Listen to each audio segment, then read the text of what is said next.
We know that you are safe and comfy at home, but we'd also like to welcome you back into the sanctuary. I think the threat level midnight has subsided, so we can start coming back into our inhuman contact. So really encourage you to do that.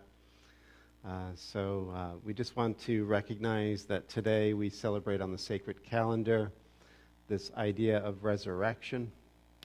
This is something that we actually see featured in all of the major wisdom traditions and world religions. So we're going to be exploring some of the deeper teachings around immortality, resurrection.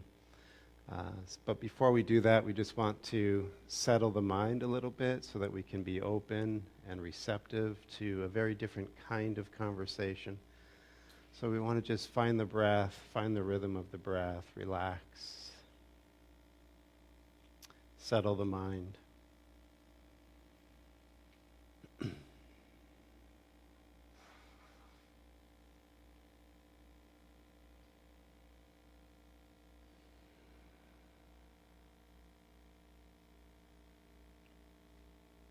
One of the things that we do here on a Sunday morning is we focus on the esoteric traditions, whether the East or the West.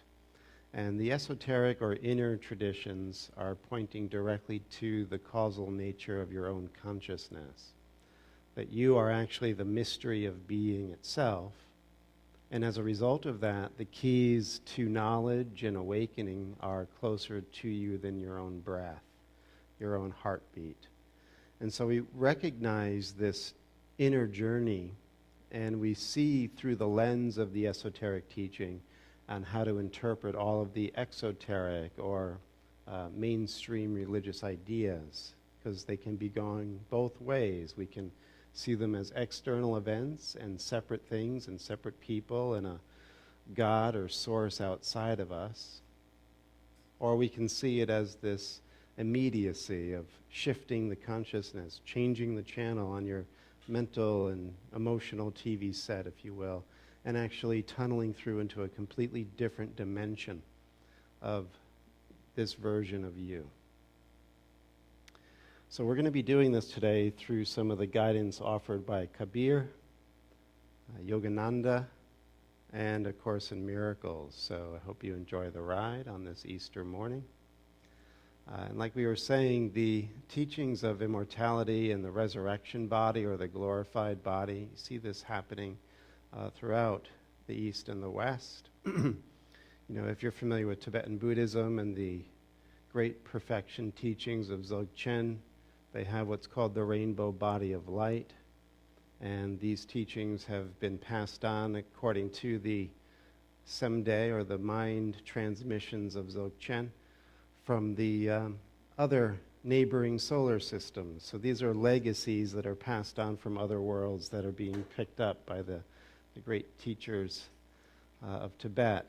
We also see this in the Siddha traditions and the Nath traditions of yoga in India, where we oftentimes will associate this whole immortality teaching around the Mahavadar Babaji, who is featured in Yogananda's Autobiography of a Yogi. Many other teachings of the Siddha tradition. Most recently, we had somebody appearing in the 19th century, Ramalinga Swamigal, who was supposedly an immortal, and many knew of this. And of course, if we shift hemispheres and we go more towards the Near East and the Western esoteric tradition, of course, the number one superstar is Jesus, and we have this idea of the resurrected body at the center of our Judeo-Christian tradition. And we often, of course, in these exoteric or mainstream traditions, at this stage of our evolution, we think of it in terms of maybe a metaphor at best. And for most of us, we look at it as a residuum of pre-rational, childish, folklorish kind of an idea that this is even possible. So that's why in the exoteric religions, they have this sort of, dividing wall that keeps us from ever encountering the real essence or meaning that these teachings are designed to give. And it does depend on each individual. So that's how we get into the hidden teachings. We must be ready and willing to go beyond our known self. We must die before we die, as the Sufis say. And then in that death of the personal ego, we find that there is a hidden self that was being blocked from our awareness because of our obsession with the idol of our personality. And so we are all being invited into the resurrection. This again is the beauty of the Christian message, the kerygma, the good news, that this is being offered to everyone to leave behind the old self and be reborn, resurrected, stand up as the new self, the higher self. So with that in line, we will turn to Kabir. This is taken from some of the poems translated by Andrew Harvey in the book called Engoldenment.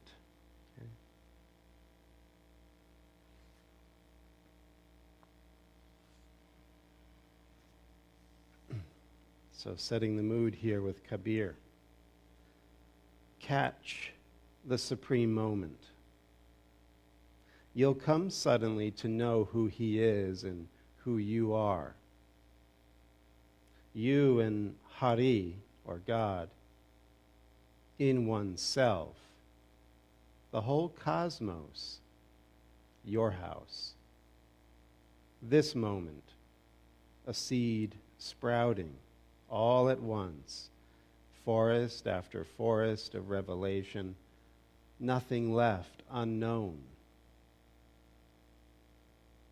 Kabir says, since I caught this supreme moment, since this supreme moment caught me, where I am, he is. Where he is, I am. And this echoes the words of Hafiz, where he says that the beloved and the present moment are one. The beloved, or God, and the present moment are one.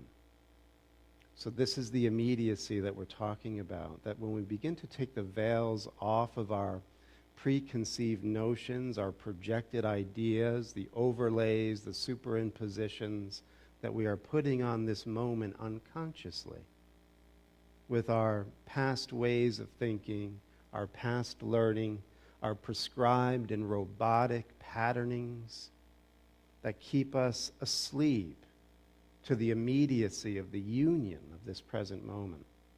As soon as we become a little more aware of that, watchful, quiet, inwardly silent, inwardly directed, we begin to realize that this present moment is the gateway into divine union, communion, resurrection.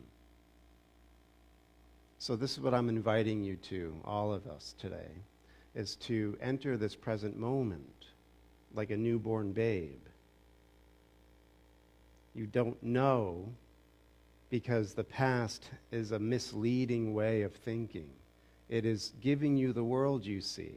And the world you see is bounded by death and aging and disease and endlessly repeating these patterns of dysfunction. So leave your past behind. Like Kabir says, you're going to die as a shedding of this old seed or old self. You know, Paul uses that metaphor in the Corinthian correspondence when he talks about resurrection, that the resurrected body comes out of the death of a seed. So that seed casing is the old self that you've cocooned yourself with in these dead ideas of separation, lack, war, conflict, disease, alienation from your higher self. These are all just byproducts of a self that you're not, but have been in this hallucination and amnesia of believing that this is who you are. And so this is the opportunity that we invite you into this morning. This living moment requires the death of your old self. And it's quite easy to do, because what never was doesn't really have so much drama attached to it when you're no longer trying to perpetuate it. It's only here because you keep calling it back. This old way of thinking, this old world, this old paradigm of death, aging, sickness, war. This is something that you keep conjuring in your consciousness. This is what the esoteric teaching is saying to you. We are at the heart of reality, and we have all of the forces and power of the creative will that we are simply misusing and misdirecting. And so this repetition compulsion of bringing our past into the present moment and seeing ourselves as this past self, this separate self, this self within a world of death and dying, is an option, a choice, a decision that is largely buried in the unconscious mind, but need not be when you're ready to enter the inner state. This is the offering this morning. Come to the living moment. Resurrect. It is not dramatic, and it doesn't involve your biological body. It simply involves this quieting down, this opening up, and this childlike admittance that you really don't know who you are. But you're willing now to not let your past dictate to you who you are. And this present moment will open in its radiance to who you are. You bring it close, or you push it farther away.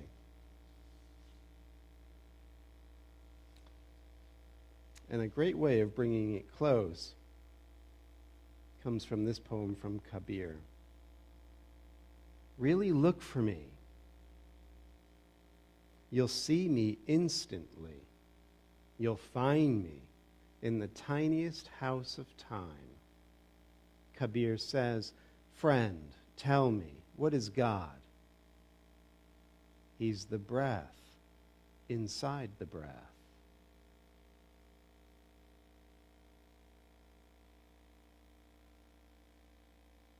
So again, the invitation to come into the present moment, the best way of entering it is to bring your subtle awareness onto the breath and to begin to use the breath as a vehicle to enter into a more and more intimate connection to the one who dwells within the secret place of your own heart. Once you enter that sacred place, that holy of holies within, we know the new birth, we know the resurrection, we know the new life. We are only hiding it from ourselves.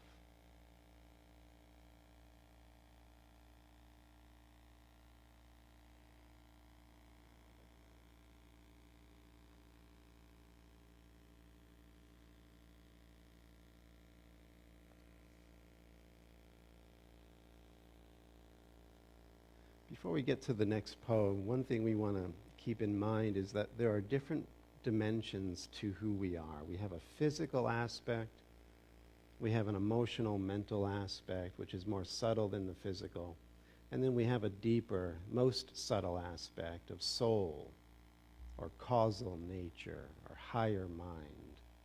And these are all interwoven together. We are basically pan-dimensional beings. We are multidimensional beings operating within a unity right here and now, but we have not the awareness to suss out these different levels, the gross, the subtle, and the most subtle levels. And so this is one of the benefits of meditation, is you begin to, as you quiet the mind, you begin to sense these differing levels of vibration that you are. The more gross or physical and dense vibrations of the material body energy system. And then your more subtle emotional, mental energy. And then the witnessing state, which is pure consciousness, pure awareness, the changeless nature. And so Kabir is getting to this when he says, if you cut open my heart, you won't find what only revelation can reveal.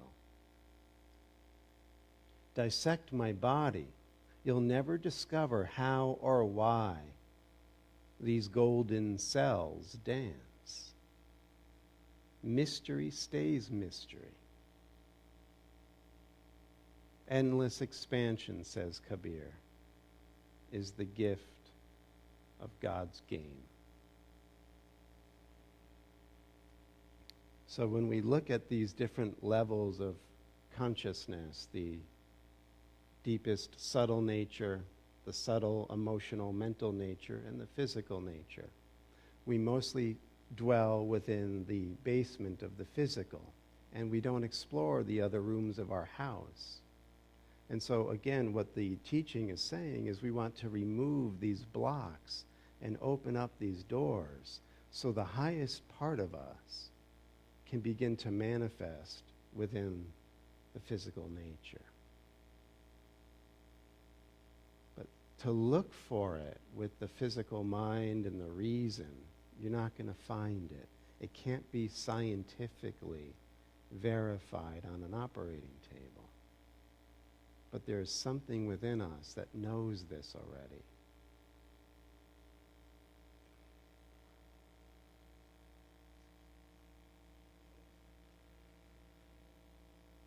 Just a couple of more from Kabir.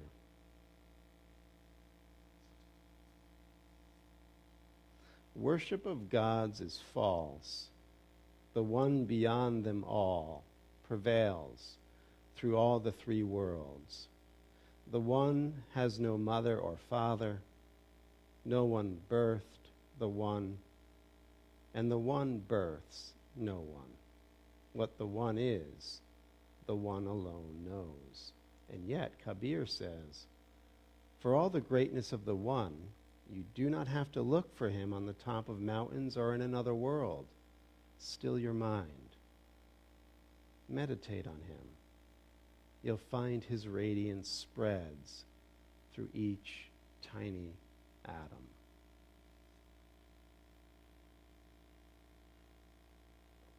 So one of the reasons why we have to die before we die and shed this old skin of the separate personality is because at the core of the personality of the separate ego is the belief that you are not deserving of love.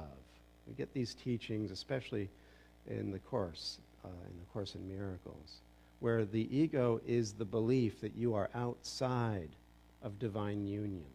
And your personality is structured to remain outside of divine union. So everything that it thinks, everything that it believes, is a further accretion or a further confirming that you are undeserving of this infinite love. So dying before you die means you actually give up the death sentence. You give up feeling guilty. You give up declaring that you are unworthy of love.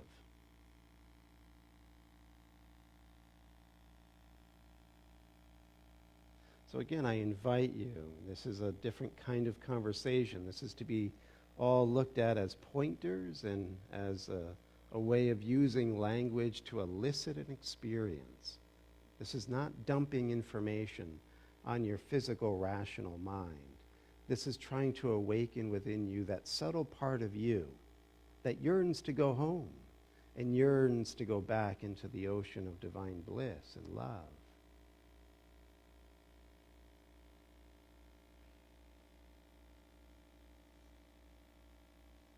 So as you continue finding that subtler breath within your breath, allow that breath, that divine breath, to move through your whole body. And maybe you'll start to feel the kindling of your atoms. and that within each atom is this golden light of love, ready to come back into your awareness.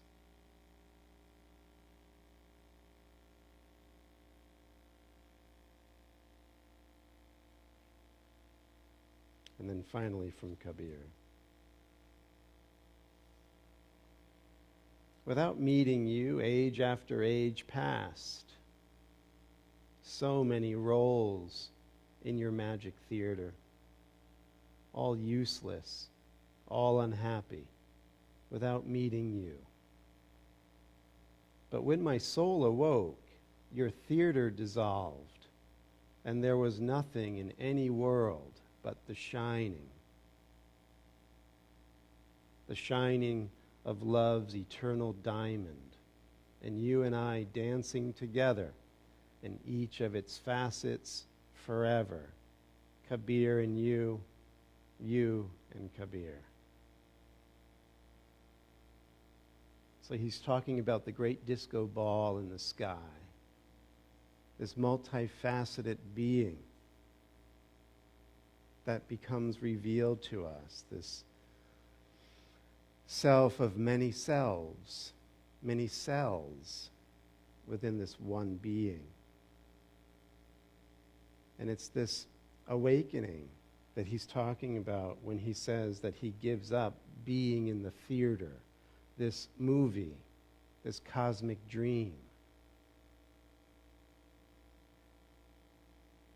So it's here that we will transition to Yogananda's story given in the autobiography of a yogi, where he talks about meeting his resurrected guru, Sri Yukteswar.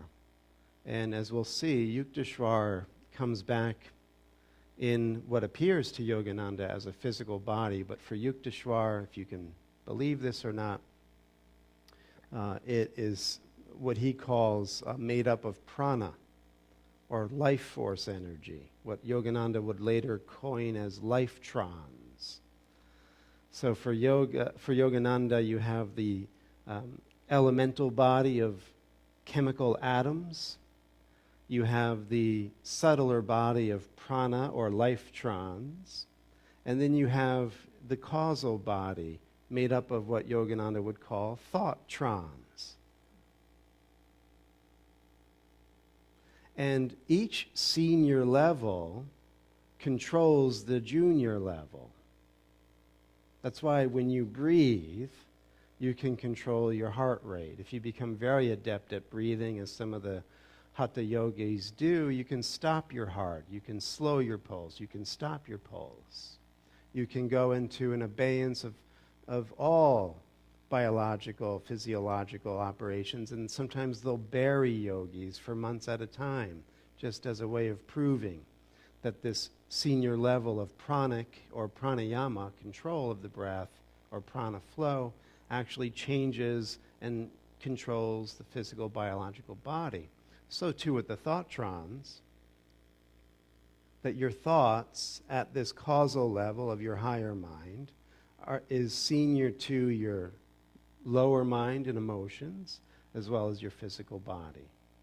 And so the way that you think will literally shape your inner life and your physical life. And this is one of the core teachings within these inner traditions, that thought is the executive function that we need to look at if we truly want to resurrect. And that's where we're going to go after Yogananda in the teachings of A Course in Miracles.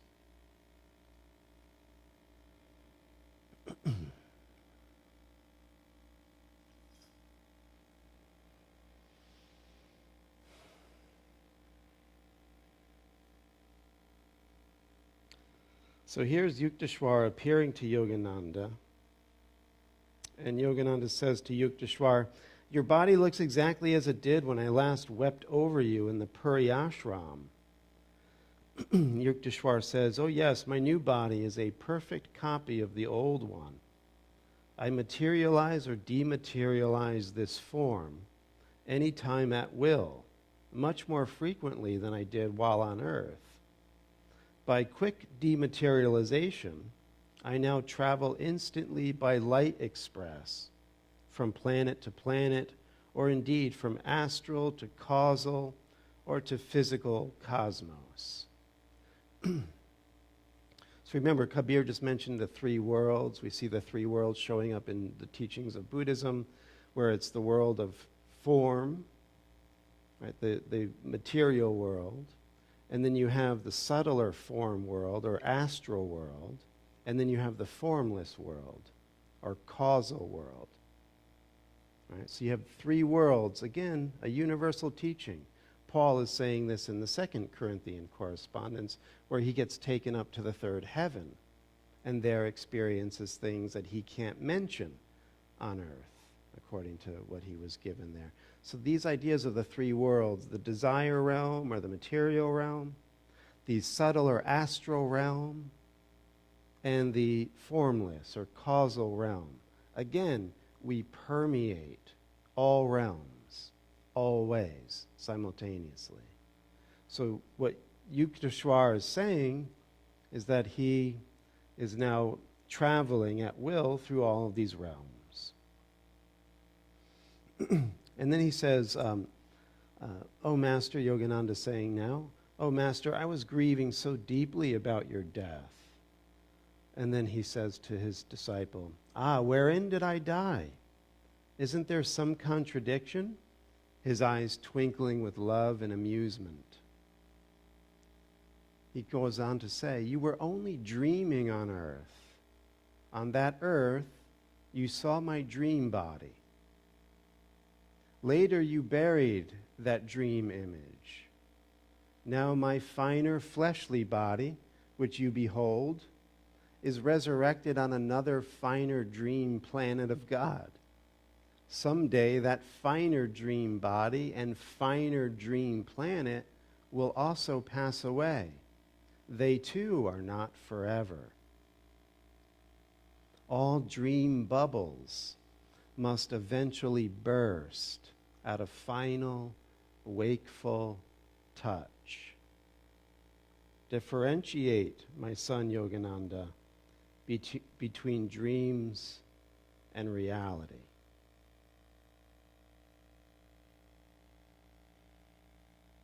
Yogananda says, "This idea of Vedantic resurrection struck me with wonder. I comprehended at last that my guru had always been fully awake in God, perceiving his own life and passing on earth and his present resurrection as nothing more than relativities of divine ideas in the cosmic dream."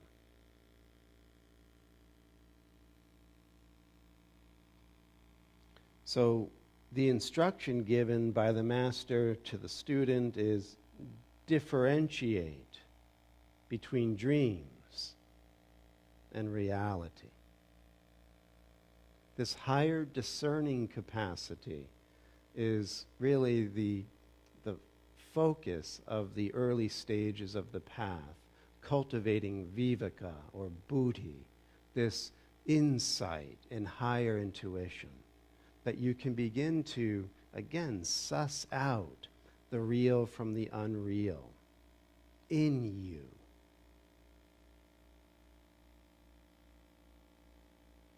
So that you let go of the belief in death, which is the unreal. Death will lose its sting when your mind sheds that final mortal coil of false belief and dead ideas. And remember now, this doesn't happen in a future state. This is the great promise. We're nearing this cusp of a great shift, if you've been following this for some time. So this great shift takes place in the here and now, and it takes place at the level of your consciousness.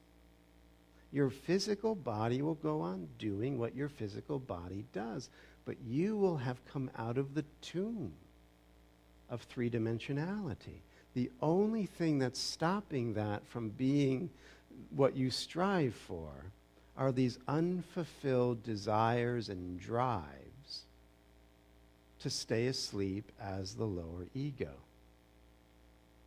As you cultivate your higher discerning, you'll begin to realize that all of your desires and appetites to be the lower ego is actually pain, frustration, fear, anxiety, dressed up as a lovely lady, as a beautiful man, as lots of money.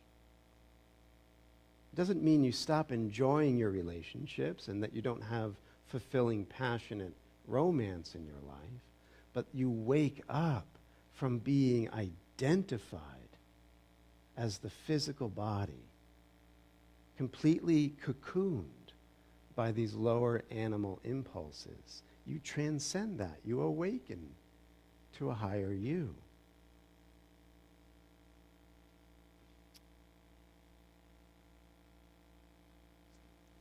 I say this a lot on Sunday mornings. If this message doesn't make you uncomfortable at times, you're not really paying attention.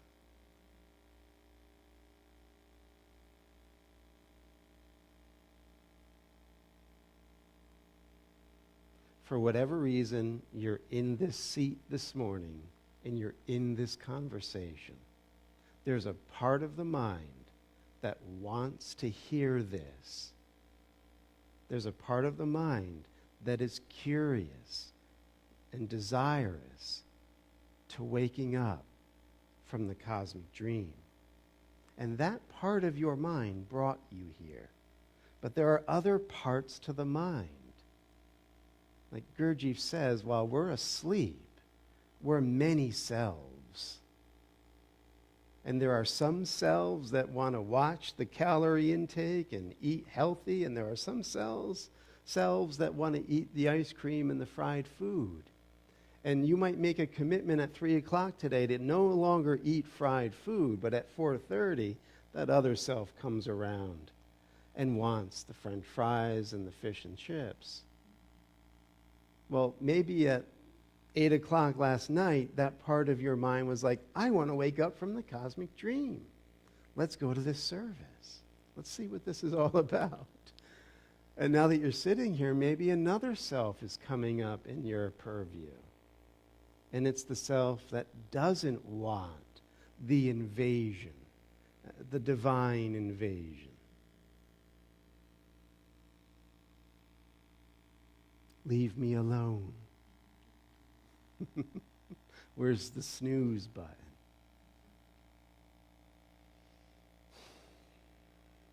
See, this is why he starts off the introduction to A Course in Miracles saying that this is a required course. Only the time that you take it is voluntary. Free will doesn't mean that you establish the curriculum. The curriculum is set. It never changes because it's awakening you to the eternal and changeless nature of yourself, the one who's truly listening right now, despite the hallucinations. So free will doesn't mean that you can establish the curriculum. It only means that you can elect how much you want to take at a given time. But it's a required course because you're doomed to perfection. You are already the divine self. This is, again, where the esoteric teaching really differs from the exoteric teaching of the mainstream, which teaches you that you're not what you need to be yet. The true non-dual teaching is saying there is none other than reality. You are already reality. You are already the divine consciousness. But there is a part of the mind that has misused or chosen to use free will to block and separate and disconnect from the unity of the all. And just begin, without judgment, but just begin to watch when that part of your mind and that voice that says it's you comes in to block you from the immediacy of the communion of this radiant moment. Because what it will do is it will seduce and lure you away with a promise of future happiness. Something that's not here. Something that's not now. Something else other than everything. And as long as we identify with that part of the mind, we will block out the everything, feel the lack that induces, and then be ripe for the dupe. We're doing all of this to ourselves. So when we watch the mind carefully, cultivate the Buddhic intuition, right? Buddhi is a Sanskrit word. It's where we get Buddha from. This wakeful awareness, where we simply just pay attention to these inner forces and inner states as they begin to come in and out. Some of them are going to be witnesses to your true self. And you want to strengthen that. You want to affirm that. You want to identify with that. Others are going to be witnesses to your false self.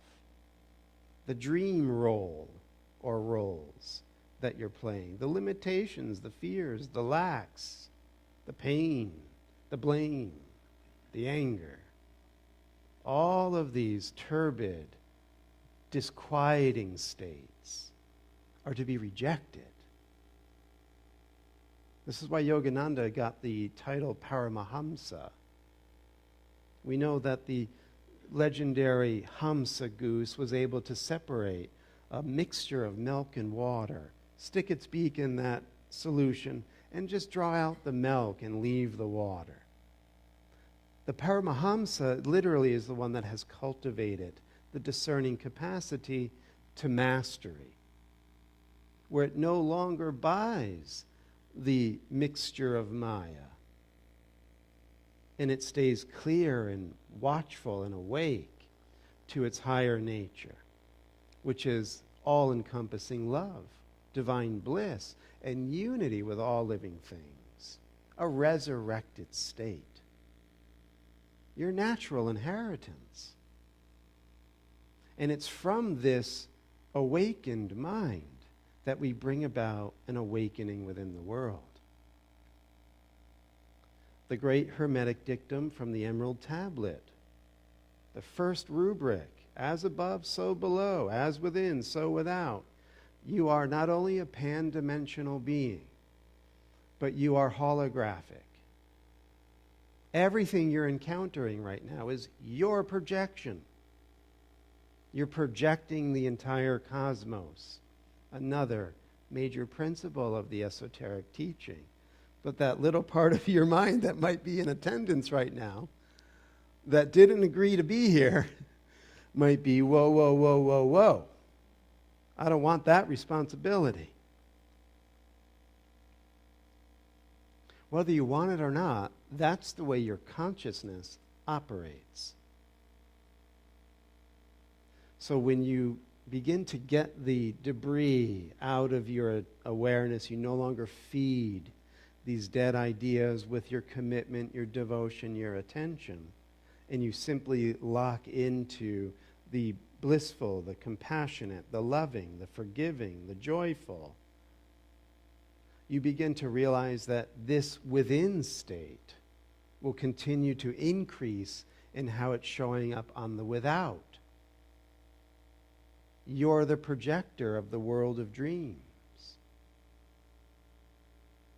You know, there's that amazing story that we've mentioned here a few times from the Vimalakirti Nirdesha Sutra, the holy teaching of Vimalakirti in the Mahayana Buddhist tradition. Buddha is sitting here and he's giving this speech, and he's saying how all these bodhisattvas create worlds. And it's being said in that story that the Buddha created this world. And so Sariputra, one of the senior disciples of the Buddha, had the thought, well, this world's so freaking messed up. What kind of a mind does Buddha have if this is the way the world looks and he created it? And reading his thoughts, it says in the story, he says, Sariputra, realize that all beings are projecting their karma onto this world. The world itself is pure. And at that moment, it says the Buddha touched the earth with his big toe. And in that touch, Sariputra got to see the resurrected vision. The world made perfect, redeemed, divine. So when our karma is extinguished, this is the promise of the resurrected state, that we will see a world reborn. Beating swords into plowshares, and spears into pruning hooks. There will be no more crying or weeping. This is the redemptive promise, but each one of us must choose it. It is voluntary. Your resurrected state is voluntary.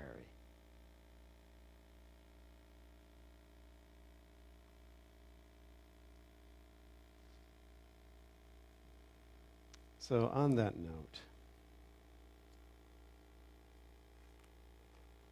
we're having fun.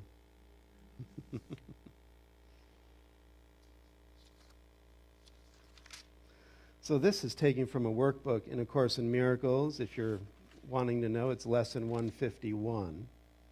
And extraordinary teaching here, where he's saying basically that when we begin to choose sanely, we begin to listen to an inner guidance from the divine spirit, right? It is the higher self coming back into our awareness, what the Course calls the Holy Spirit. And it's from this Holy Spirit, he says, that you will then judge everything. Not from your lower ego, because your lower ego judges everything based on the sliding scales of desire.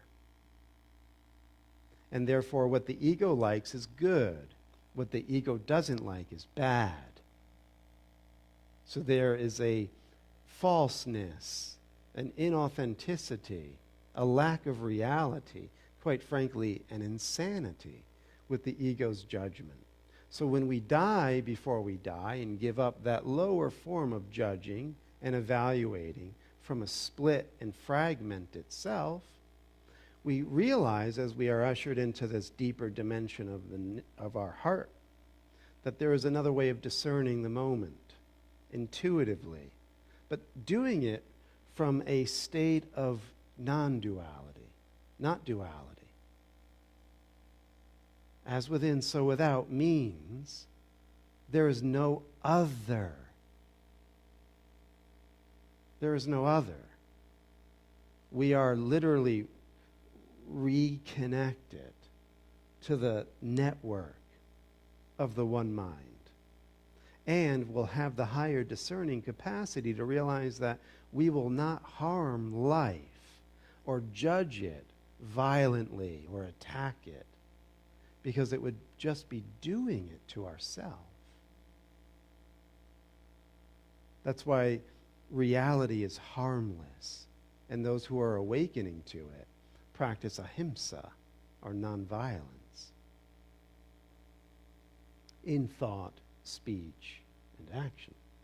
So this is what he says: let the Holy Spirit judge everything that seems to happen to you in this world.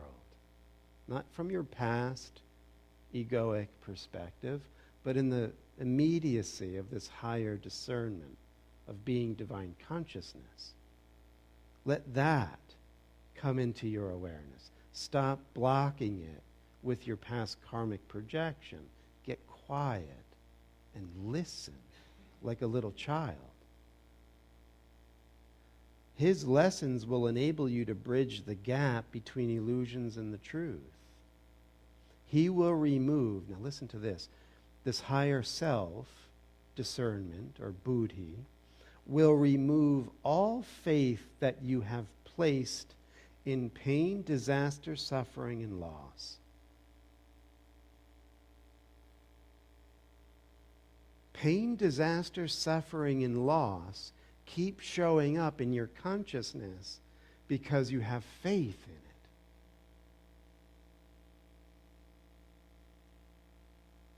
Remember, nothing is happening outside of you. You're projecting your inner state, which means as you go into these higher levels of discernment, you'll realize that pain, suffering, loss, disaster are being aided and abetted by your belief system. They're only there as reality because you keep investing your willpower and belief energy into them. They are literally your miscreations. Is this too much to handle on Easter morning? To tell you that all power in heaven and earth is actually yours and has always been, but you've just been asleep. We've all been asleep. And putting faith in insanity.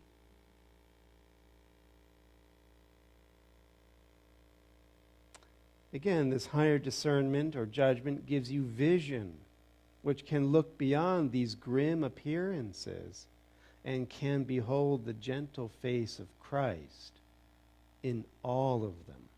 You will no longer doubt that only good can come to you, who are beloved of God, for he will judge all happenings and teach the single lesson which they all contain.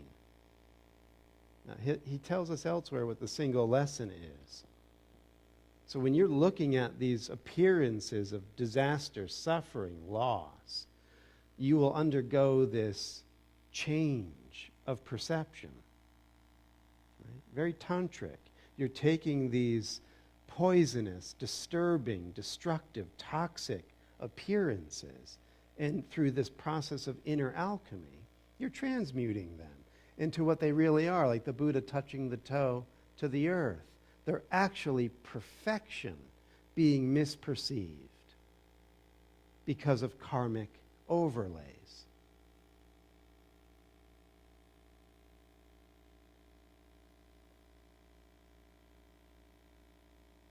So you'll see the face of Christ behind all of these grim appearances, and the single lesson that all of these grim appearances contain, he says, is no one is guilty. No one is deserving of your hatred, blame, or guilt anymore. Give up all attack thoughts, because only your attack thoughts are attacking your invulnerability and your connection to the oneness of who you truly are as this resurrected, radiant self.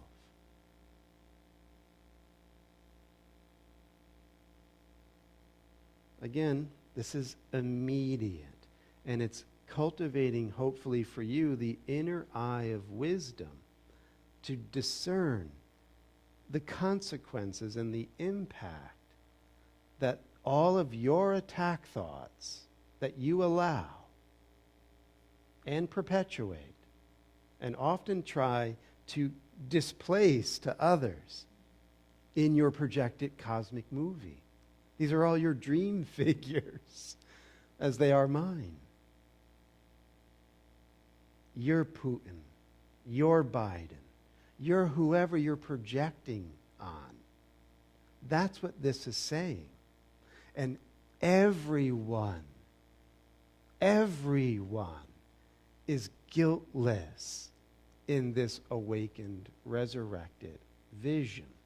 If you harbor attack or guilt for one sentient being, you've blocked yourself from your higher self, and you will then look upon the hellscape that your ego is so eager to show you. It's a trip, a play of consciousness, and you're at the epicenter of it, and your choices are cosmic in impact.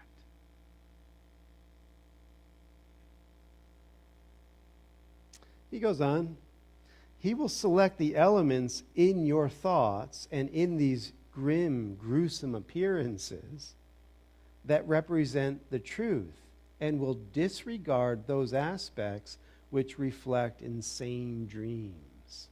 Right? Paramahamsa. You take the milk, leave the water. Take reality, leave the Maya. And he will reinterpret all you see and all occurrences, each circumstance and every happening which seems to touch on you in any way from his one frame of reference, wholly unified and sure, right? Not in the fabric of the uncertainty principle. You're not here. You're beyond this in this view or vision. And you will see the love beyond the hate, the constancy in change, the pure in sin, and only heaven's blessing on the world. This vision is your invitation. And then he says, such is your resurrection. That's the resurrection. This alchemy, this cosmic transformation that takes place in the immediacy of your consciousness through your willingness and volunteering to have the dreams undone and only reality and the bliss of reality as your natural state.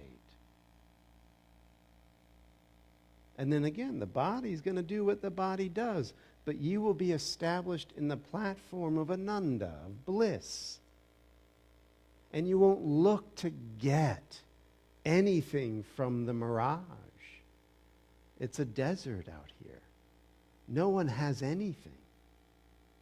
We're all prodigals. Go home.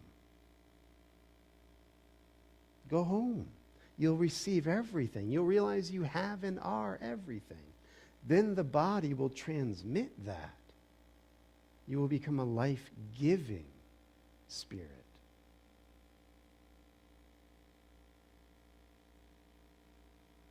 I'm having fun. Just, again, be mindful that the same person who chose to be here is the one who's listening right now. Watch, because it's a constant ebbing and flowing, a chiaroscuro of light and shadow that's always coming in and out of your consciousness. And you must become ekagra. You must become one-pointed. One-pointed. Because you realize it's a choice between insanity and sanity. A choice of life or death, hell or heaven, for yourself and everyone that you love. So then finally here, we watch our thoughts, appealing silently to him who sees the elements of truth in each of our thoughts. Let him evaluate all thoughts that come to mind. Remove the elements of dreams and give them back to you as clean ideas that do not contradict the will of God, the spiritual laws of reality. Give him your thoughts, and he will give them back as miracles, which joyously proclaim the wholeness and the happiness of your divine nature. Isn't that beautiful? It's turning the lead of your thoughts into gold. You surrender all and everything to the all and everything. And instead of losing by giving everything, what's given back to you is amplified and engoldened. And you rise on the plains. And your thoughts will open up higher and higher states of bliss, creativity, joy, power, understanding, and authority.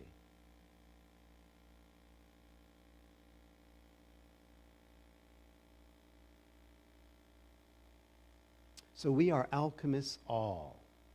We are either changing gold into lead, or we are changing lead into gold. This is why he'll say, look at this world. It's where the immortal come to die. No longer. Let it be the crucible or the incubator where we hatch and know ourselves again. So blue bag's going to go around.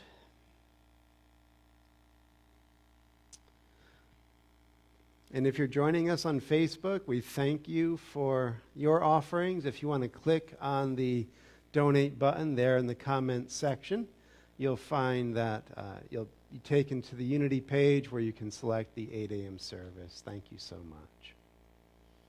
So while we're getting the bag, does anybody have any feedback, thoughts, questions they'd like to share?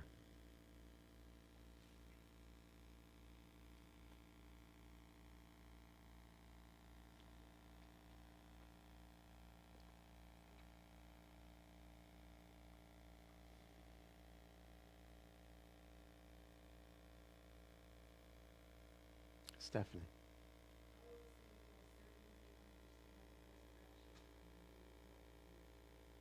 Oh, good. Thank you.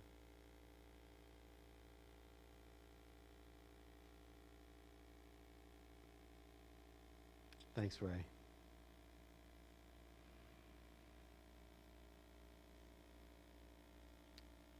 Well, while the bag's going around, I do invite you, if you have time tomorrow night at 7:15, to join us for a Course in Miracles in the classroom here.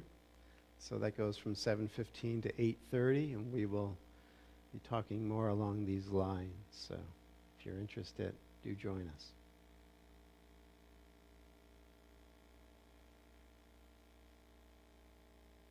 And thank you all for being here this morning. We'll bless the offering and close out. We are grateful, and we know that this is going to take whatever form of energy it needs to bring blessing and happiness to all beings, and so it is. Amen.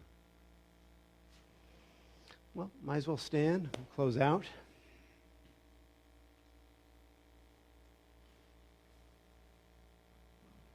And just return to that awareness of the breath inside the breath, this very subtle current of life force that is always connected to the pulse of divine life.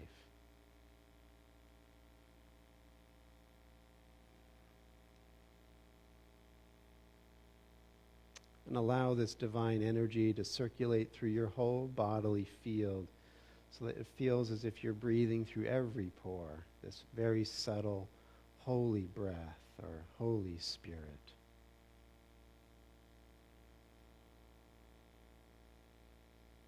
Allowing all barriers to melt away between you and the present moment.